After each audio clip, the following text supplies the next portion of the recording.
किया है कि लैंडर को कोई नुकसान नहीं हुआ है। इसरो के सूत्रों का दावा है लैंडर से संपर्क की कोशिशें की जा रही हैं और लैंडर में किसी भी तरह की कोई टूट फूट नहीं हुई है। साथ ही अभी कुछ दिन बहुत महत्वपूर्ण हैं। इसरो के वैज्ञानिक लगातार संपर्क करने में लगे हुए हैं। बड़ी खबर, बड़ी खुशखबरी इस पूरे मिशन को लेकर कि लैंडर में किसी भी तरह की कोई टूट फूट अब तक नहीं हुई है।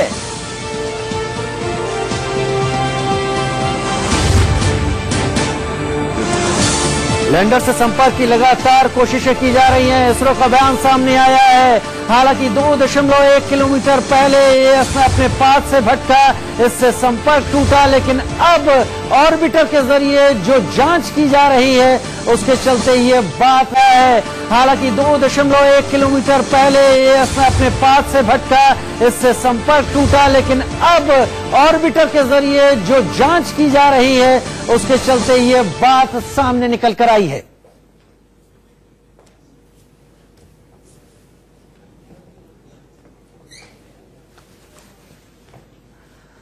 दो तस्वीरें, एक तरफ के सिवन साहब जो कि इसरो के चेयरमैन हैं, वो बता रहे हैं तमाम जानकारियां और साथ ही हम वो पाथ भी दिखा रहे हैं, लेकिन इस सब में से एक खुशखबरी निकलकर ये आ रही है कि लैंडर को कोई नुकसान नहीं है। हालांकि इससे ये भी बात समझ में आती है कि अगर लैंडर पूरी तरह से सुरक्षित है तो रोवर भी लैंडर के अंदर सुरक्षित ही है। यानी वक्त बस उस दूरी का, उस देरी का, जब तक इस लैंडर से इसरो संपर्क नहीं साध लेता और इसरो के द्वारा दिए गए कमांड को लैंडर फॉलो कर लेता है, तब रोवर अपने आप लैंडर से बाहर निकल कर आ जाएगा। उसके बाद ये मिशन अपनी उसी ऊंचाइयों पर होगा जिसकी उम्मीद की गई थी। लेकिन फिलहाल जो खबर निकल कर आ रही है वो ये कि लैंडर से संपर्क साधने की कोशिश जारी है और इसरो ने ये बात सामने रखी है कि लैंडर को कोई नुकसान नहीं हुआ है।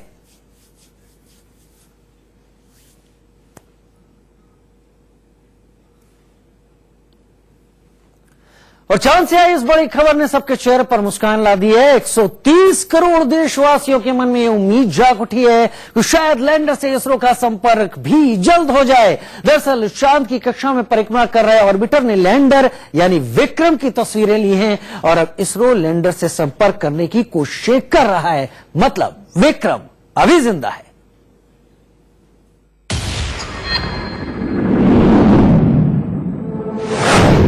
फिर जागी उम्मीद, मिल गया लैंडर।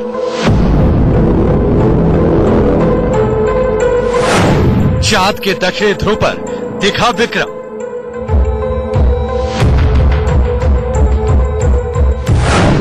ऑर्बिटर ने खींची लैंडर की तस्वीर।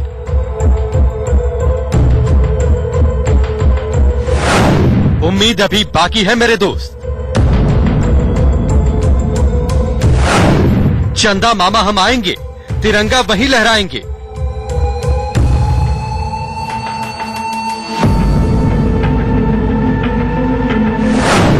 विक्रम अभी जिंदा है।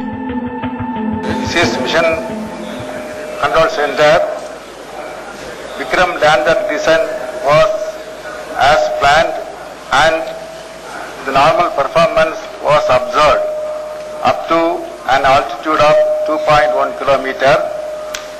Subsequently, the communication from lander to ground station was lost. The data is being analyzed. ISRO chief के सिवन ने जिस भारी मन से ये शब्द कहे थे उसका दर्द पूरे देश ने महसूस किया। लेकिन उस दिन सिर्फ लैंडर से संपर्क टूटा था, हौसला नहीं। 130 करोड़ हिंदुस्तानियों के लिए एक बार फिर उम्मीद जागी है। इसरो को चांद के दक्षिणी ध्रुव पर लैंडर की लोकेशन का पता चल गया है।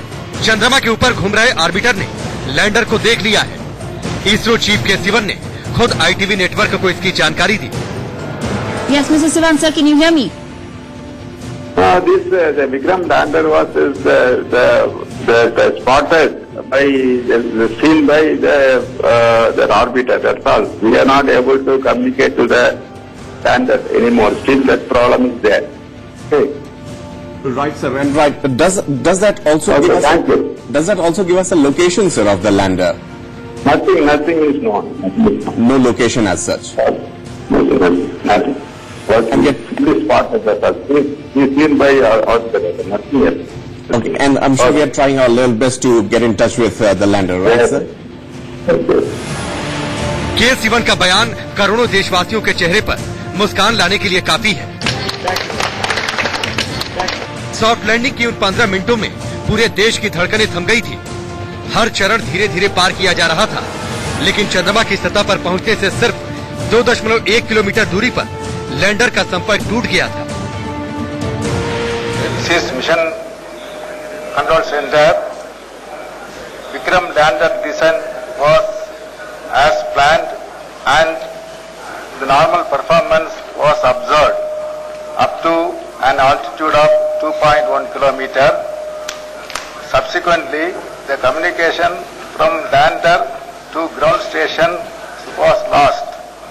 The data is being analyzed.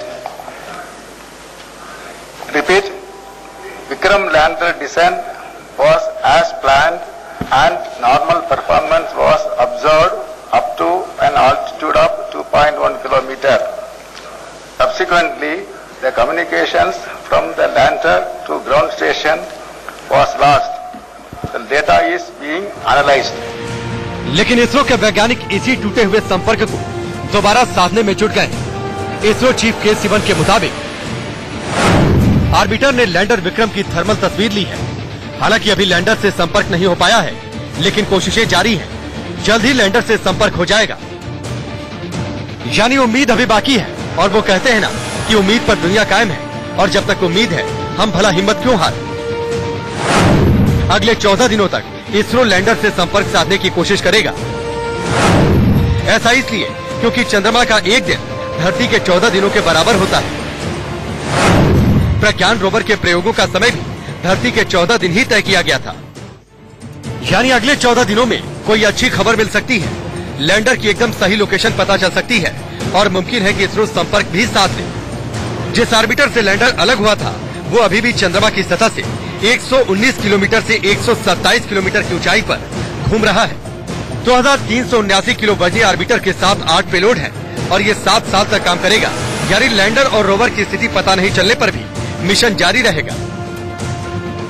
उसके 8 जो पेलोड्स हैं वो ठीक काम कर रहे हैं। सिवन साहब ने कहा है कि वो 1 साल का डिजाइन है, लेकिन 7 साल तक काम करेगा, शायद 7.5 साल तक। तो ये तो एक बहुत अच्छी बात है। और जहां तक लक्ष्य और ऑब्जेक्टिव्स की बात है चंद्रयान 2 के, वो तो मेरे ख्याल में 90-95% हम मतलब अचीव कर सकेंगे। वैसे भी इसरो का चंद्रयान 2 काफी हद तक तो कामयाब हुआ है। अभी नई उम्मीद जागी है, इसीलिए देश गुड न्यूज का इंतजार कर रहा है। परिणाम अपनी जगह, लेकिन मुझे और पूरे देश को, अपने वैज्ञानिक, इंजीनियर, आप सभी के प्रयासों पर गर्व है। मैंने आपको सामने में कहा था, और अगर फिर कहना, मैं आपके साथ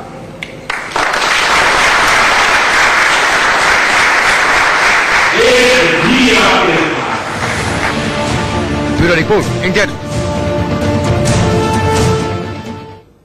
और अब आपको बताते हैं कि चंद्रयान 2 के लैंडर में वो कौन से करामाती कल पुर्जे लगे हैं जो इस मिशन इम्पॉसिबल को पॉसिबल बना सकते हैं। अब आप बिल्कुल आसान भाषा में चंद्रयान के लैंडर का पूरा विज्ञान समझ लीजिए।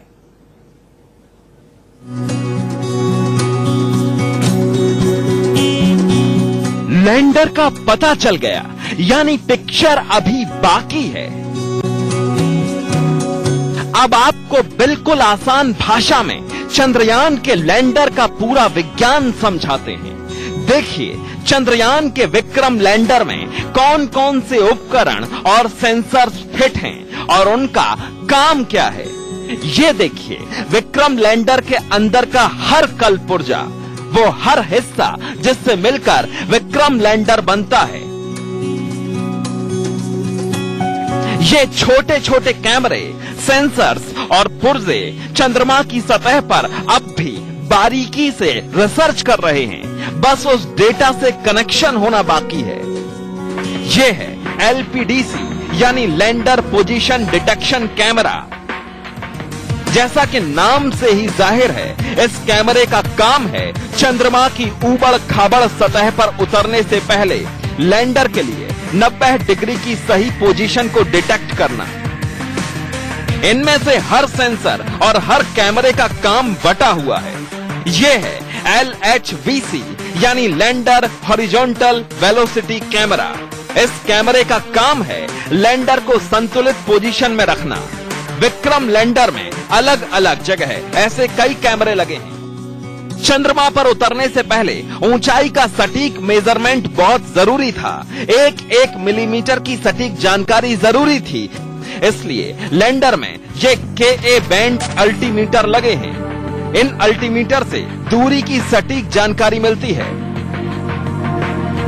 आसान भाषा में समझिए कि ऐसे ही अल्टीमीटर कार की पार्किंग सेंसर में भी लगे होते हैं, जो नजदीक आते हुए ऑब्जेक्ट को डिटेक्ट कर लेते हैं। लेकिन विक्रम लैंडर के ये सेंसर्स कार के नॉर्मल सेंसर से हजारों गुना ताकतवर हैं। विक्रम लैंडर में ऐसे सेंसर किसी एक जगह नहीं बल्कि हर दिशा में लगे हैं। इन्हीं अल्टीमीटर से पता चल रहा था कि चांद अब कितनी दूर रह गया है। अब देखिए ये लेजर अल्टीमीटर। अगर नॉर्मल अल्टीमीटर किसी लिक्विड या दलदली ऑब्जेक्ट की सटीक दूरी की जानकारी नहीं ले पाए, तो ये लेजर अल्टीमीटर बिल्कुल सटीक तरीके से बताने के लिए लगाया गया था कि अब चांद की सतह कितनी दूर है। इसी लेजर अल्टीमीटर से मिली जानकारी से जैसे जैसे चंद्रमा की सतह नजदीक आती जा रही थी, वैसे वैसे लैंडर अपनी स्पीड कम करता जा रहा था। इस लेजर अल्टीमीटर से अब भी काफी डाटा मिल सकता है, खास तौर से उस वक्त का जब लैंडर आंखों से ओझल हो गया। लैंडर को चंद्रमा तक पहुंचाने के लिए जो इंजन लगे हैं, अब उन्हें देखिए। ये है 800N लिक्विड इंजन। लैंडर में ऐसे कुल 5 इंजन लगे हैं। जैसे जैसे चांद से लैंडर की दूरी कम होनी थी, एक एक कर इन इंजनों को बंद होते जाना था। एक छोटी सी गड़बड़ी से पहले तक बिल्कुल वैसा ही हुआ भी था। ऐसा नहीं है कि ये सभी सेंसर्स सिर्फ लैंडर को लैंड करने से पहले काम करने के लिए डिजाइन किए गए थे। लैंड होते वक्त पर्याप्त ठोस जमीन है या नहीं, इसका पता देने के लिए लैंडर्स में टचडाउन सेंसर्स फिट थे। चंद्रमा की सतह से लैंडर्स के छूने से पहले ये सेंसर एक्टिव हो जाने थे। अब इन सेंसर से भी काफी जानकारी मिलने की उम्मीद फिर से कायम हो गई है। और अब देखिए वो सोलर पैनल जो इस लैंडर को ऊर्जा दे रहे हैं। सूरज से ऊर्जा लेकर ये पूरे लूनर डे यानी धरती के 14 दिन के बराबर वक्त के लिए लैंडर को ताकत देते रहेंगे। यानी लैंडर को ऊर्जा अब भी मिल रही है और वो अपना काम कर रहा है, बस उसके डेटा से संपर्क होना बाकी है। अब देखिए LHDH यानी lander hazard detection and avoidance camera. Landing के बाद भी अगर लैंडर को नुकसान पहुंचाने वाला कोई पत्थर या कोई ऑब्जेक्ट आसपास होगा, तो तुरंत ये कैमरा लैंडर को अलर्ट कर देगा। ऐसे कैमरे भी विक्रम लैंडर के चारों तरफ लगे हैं। लैंडर में लैंडर पोजीशन डिटेक्शन कैमरा लगा है। इसका काम था लैंडिंग से तुरंत पहले चंद्रमा की सतह को स्कैन करना और पता करना कि चंद्रमा के पोल पर उतरना कहां है। इसका काम शुरू होता तब तक लैंडर से इसरो का संपर्क टूट गया। लेकिन ऑटो मोड में चल रहे लैंडर के इस उपकरण ने अपना काम जरूर किया होगा। अब इसके डेटा का भी इंतजार है। Bureau report, India news. दुनिया के मुल्कों में चांद को छूने की होड़ सी लगी है। रूस और अमेरिका चांद पर पहुंचने की कोशिशों में 40 से ज्यादा बार फेल हुए थे, तब जाकर वो चांद को छू पाए थे। लेकिन भारत ने अपनी पहली कोशिश में चंद्रयान 1 मिशन को कामयाब बनाया और चंद्रयान 2 भी काफी हद तक सफल रहा है। पहली बार में इतना हासिल कर लेना अपने आप में बड़ी कामयाबी है। यही वजह है कि अंतरिक्ष का दिग्गज नासा भी इसरो को सलाम कर रहा है। जो नासा कभी इसरो को रेस में मानता ही नहीं था, वो आज साझेदारी की बात कर रहा है।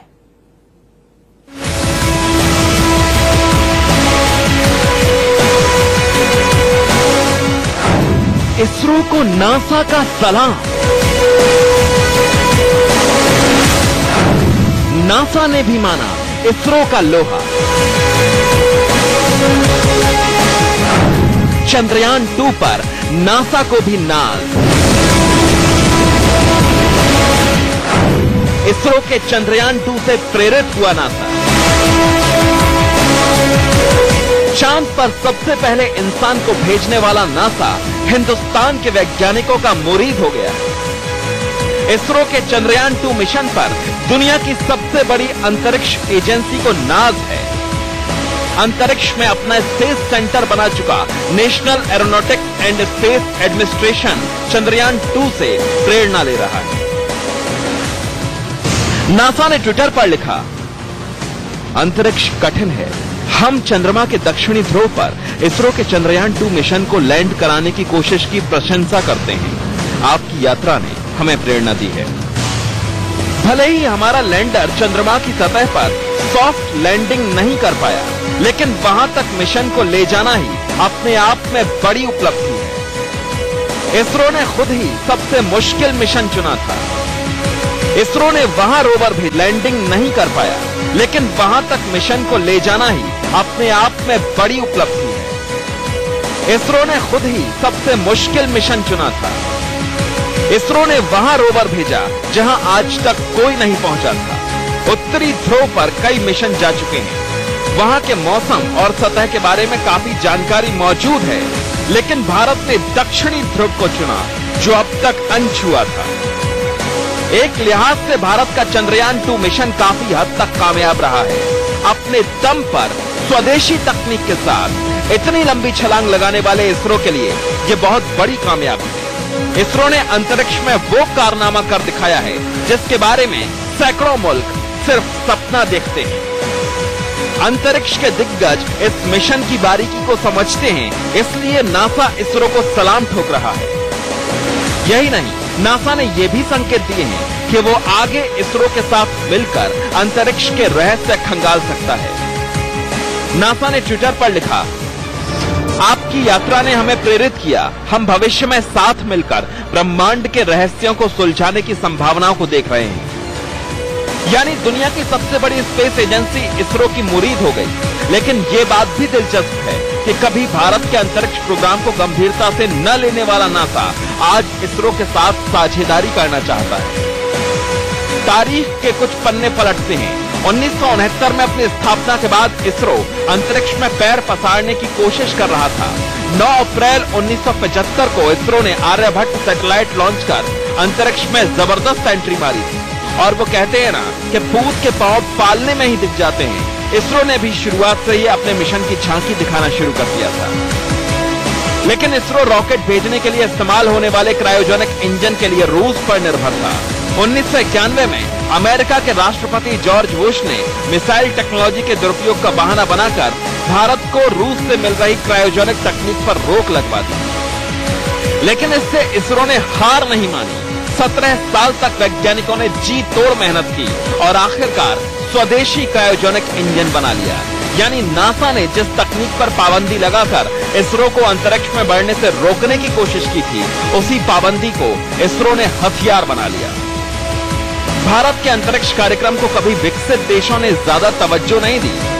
भारत के मार्स मिशन पर न्यूयॉर्क टाइम्स में प्रकाशित ये कार्टून दिखाता है कि कैसे नासा जैसे स्पेस एजेंसी अंतरिक्ष में खुद को बादशाह समझती थी। लेकिन इसरो के वैज्ञानिकों ने हमेशा अपने काम से दुनिया को हैरान किया।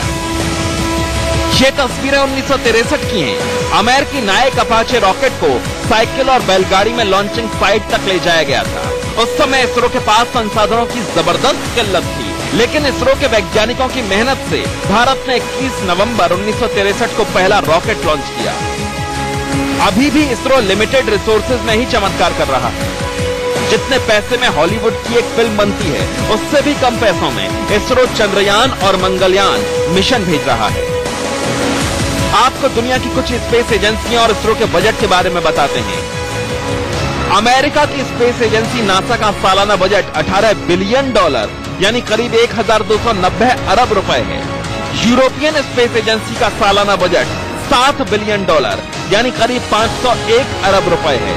रूस और चीन की स्पेस एजेंसियों का बजट $3 बिलियन यानी करीब 215 अरब रुपए है।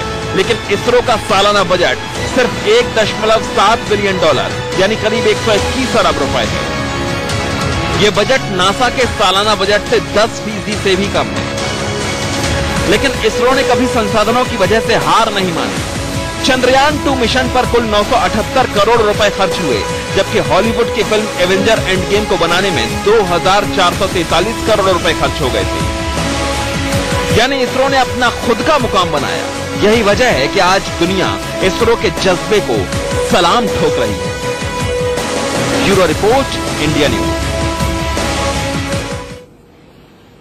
121 अरब के छोटे से बजट से इसरो बड़े बड़े महारथियों को चुनौती दे रहा है। अभाव कमजोर नहीं करते, चुनौती देने और चुनौती से लड़ने का एक जज्बा भी पैदा करते हैं जो इसरो के अंदर है। और इसरो उन्हीं प्रयासों में जुटा हुआ है। लैंडर के बारे में खबर आ चुकी है कि उसे कोई टूट फूट नहीं हुई है। जल्द ही उम्मीद उस खुशखबरी की है जब सारे संपर्क स्थापित हो जाएंगे। वक्त छोटे से ब्रेक का, जल्द हाजिर होते हैं।